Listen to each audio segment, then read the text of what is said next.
মধ্যপ্রাচ্যে মোতায়েনকৃত বিভিন্ন মার্কিন ঘাঁটি আর বিমানবাহী রণতরী থেকে যৌথ বাহিনীর হামলা অব্যাহত ইরান জুড়ে। এরই মধ্যে দেশটির অর্থনীতি মেরুদণ্ড জ্বালানি শিল্পকে ধ্বংসে উঠে পড়ে লেগেছে তারা।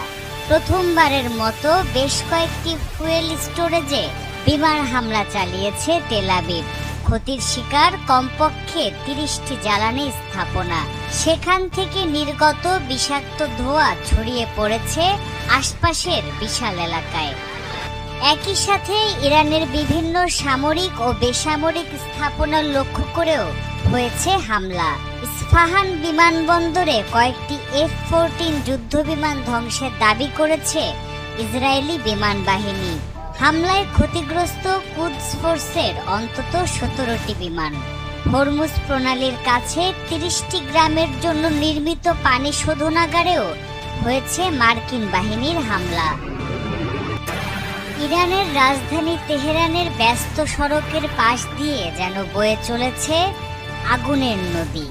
ইসরায়েলি হামলায় ক্ষতিগ্রস্ত তেলের ডিপো থেকে জ্বালানি তেল ড্রেনেজ সিস্টেমে পড়ে আগুন ধরে যায়। ভয়াবহ এ দৃশ্য দেখে আতঙ্কিত এলাকাবাসী।